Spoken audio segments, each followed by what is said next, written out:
Where is Terrell? He needs to get the stove. And I'm almost done with my cool down cycle on this. All right, thank you. There we go. I'm going to shut it off. Is this it? All right.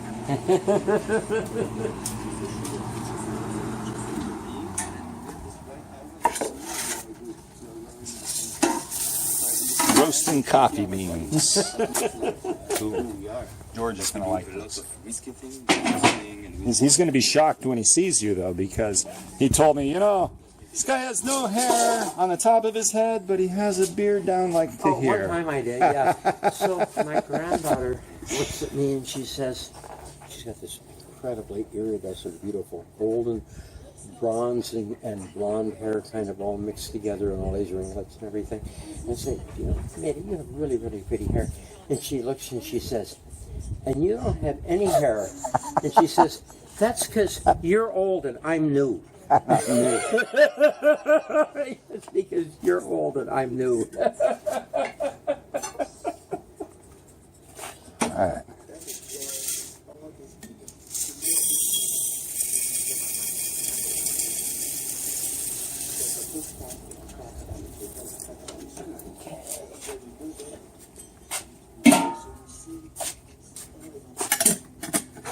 And you'll see a bunch of other jars in there, but that's this is just since April 14.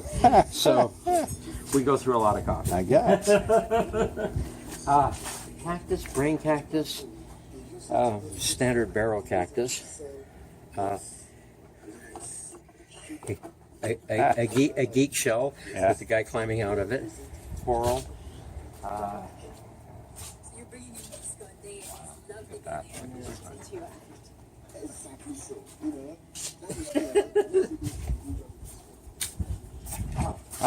I forget That thing a weird one?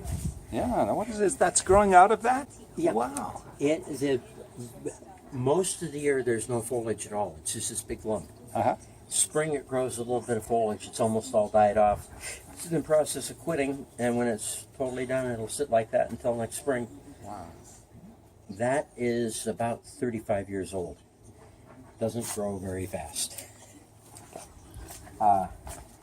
Cactus, succulent, succulent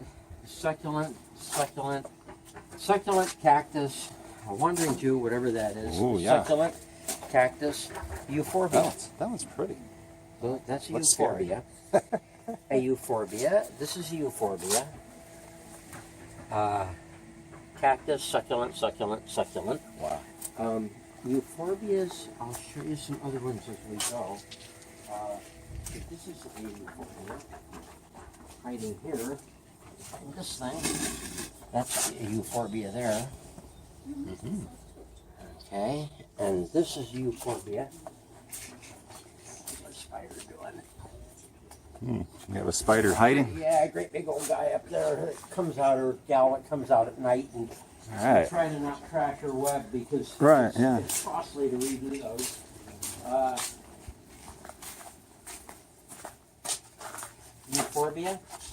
Euphorbia.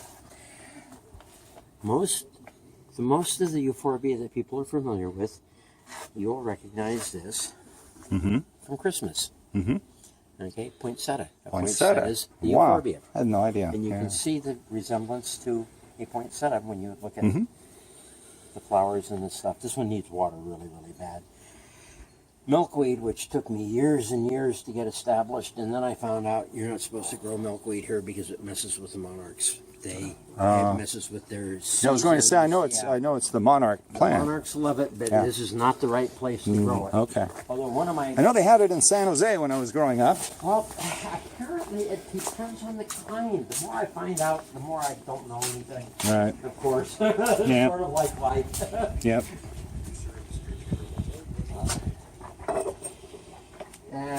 Succulents, cactus, peppers. Oh, nice one. The big one. I like the black one. And this guy never got dark green, which I don't understand. It's really weird. This is a really weird one. What is that?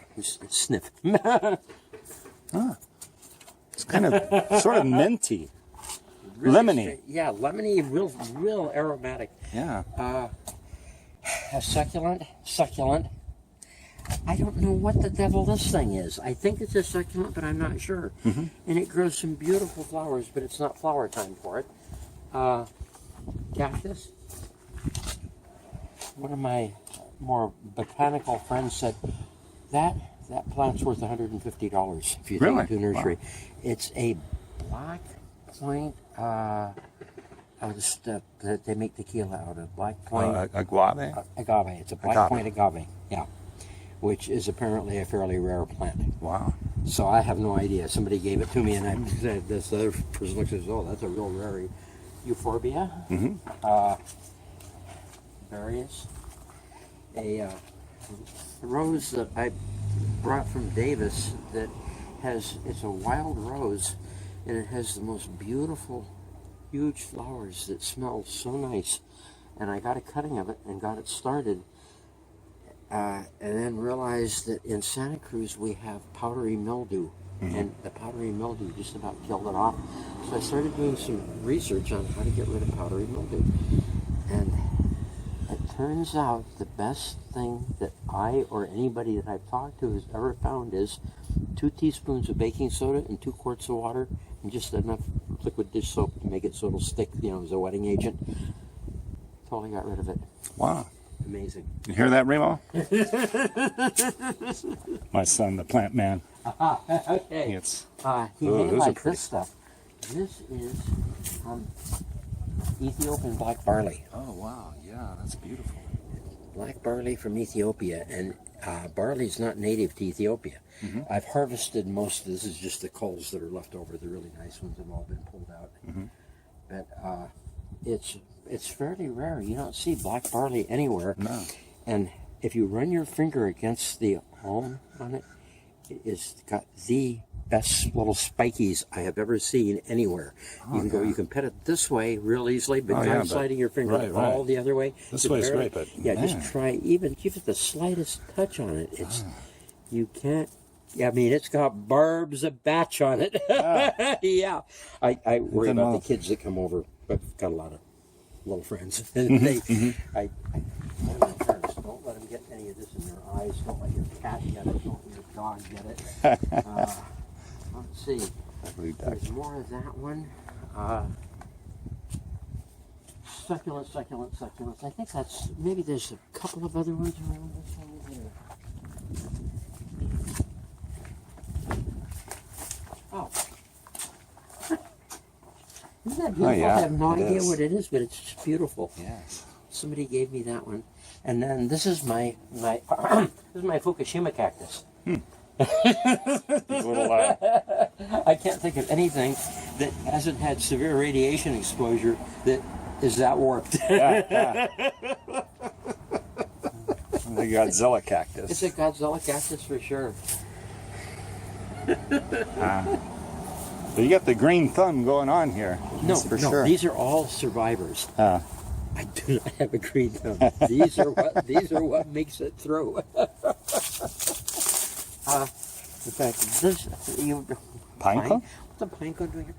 The damn Birds. Squirrels. Okay. Squirrels. They would truck them in. I'll find, chewed up pine cones all over the place. We have no water in Santa Cruz. We're on extreme water rationing, so I probably should run a lawnmower over it. But the people next door have 2 black cars. They're not there now. I could run the lawnmower over it, but I've got a guest. So I need to find a time when I can run the lawnmower over it and their cars aren't out. Otherwise, it would be really impolite. Yeah, that's going to raise some dust. When they built this house, they paid $1 million for the 1-story house that was there. Wow. And then they got out the bulldozers, leveled the house, and dug a pit down about maybe 20 feet down, and started putting in the basement, the slurry and everything for the basement for it. $1 million construction cost. Right. And then the market collapsed. I feel so sorry for the guy. I mean, $2 million And he's got Yeah, a beautiful he's got to house. pay the Yeah. tax on it. Oh, yeah, he's Prop 13 and everything else. Yeah.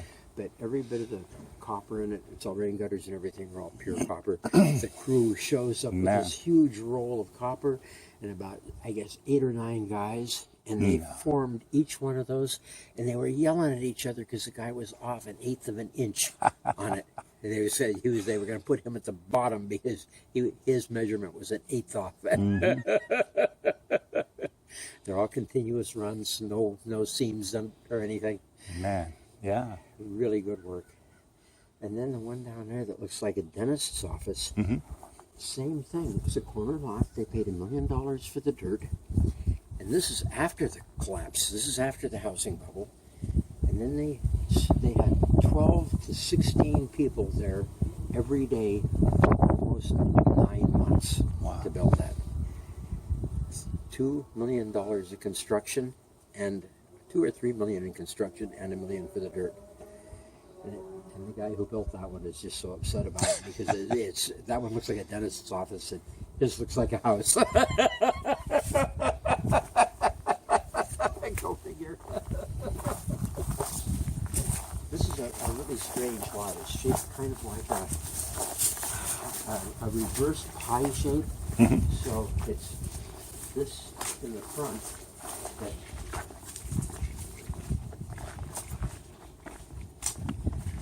my little girl. All right. It's like a 2-car garage there, a 6-car garage here, Wow. a 2-car garage and or rental or whatever there.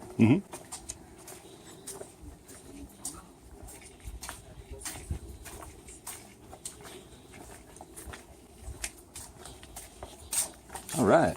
Yeah. And if you look, I'll give you something to do. You'll see the banditos. With I don't know how many raccoons we've got here, but they are devils. They are. Hops. Oh, yeah. Wow. And Cool. Yeah, and it's weird because I believe they're all the same hops. You can see some are brown, they're way past and over, Right. and other ones are just starting to come in. So he may have put 2 different kinds in this year, but he just grows with the decoration. Yeah. This is a community garden. It's you have to be a resident of Santa Cruz, but then the city leases you property there. That's nice. This thing, this tree bears like 10 months out of the year. Go figure. It has huge navel oranges on it almost all the time. It's just starting now, and it'll peak right around Christmas or a little bit after. Perfect timing. And this is Thai ginger.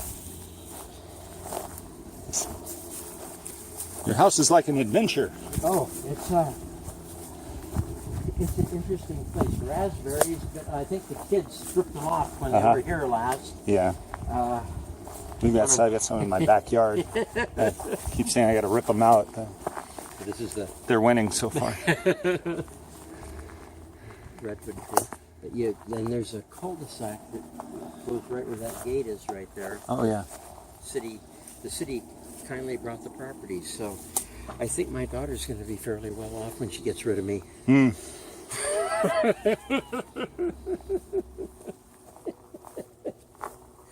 It's a nice spot, and I have no. It is. Right down the street from the beach. And the Beautiful. the scenery during sea the cliff. summer.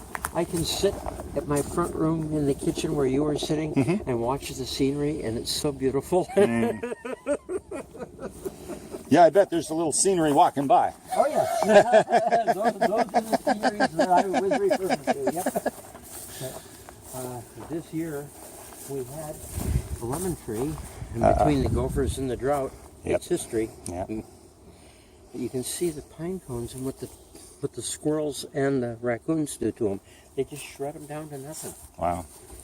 This tree is covered with pine cones, but they just shred them. You know, it's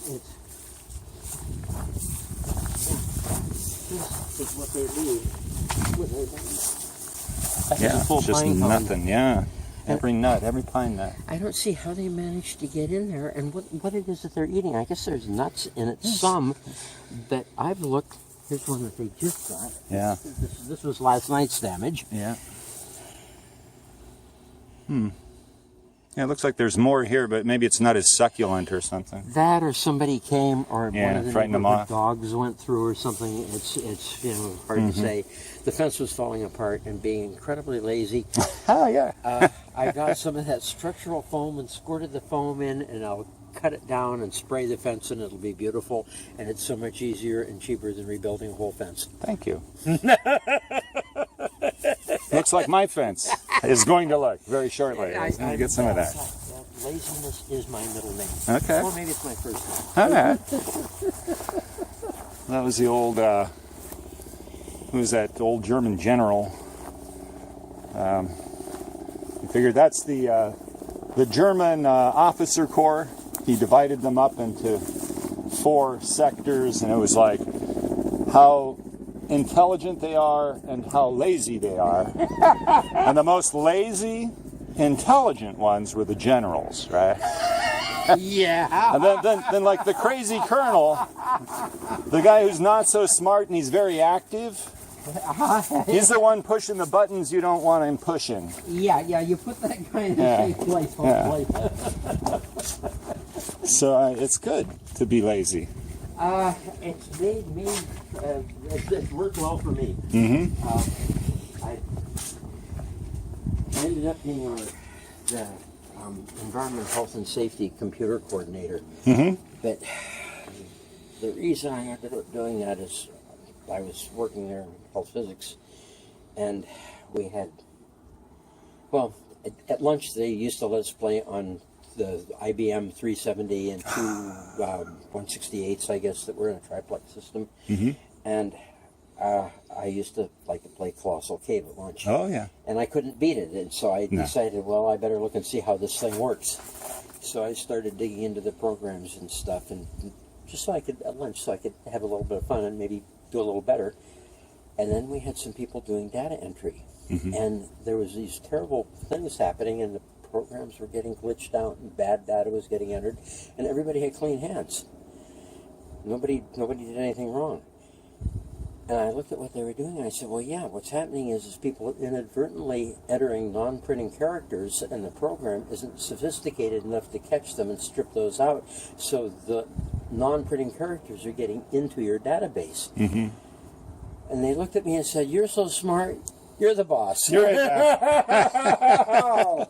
Yeah.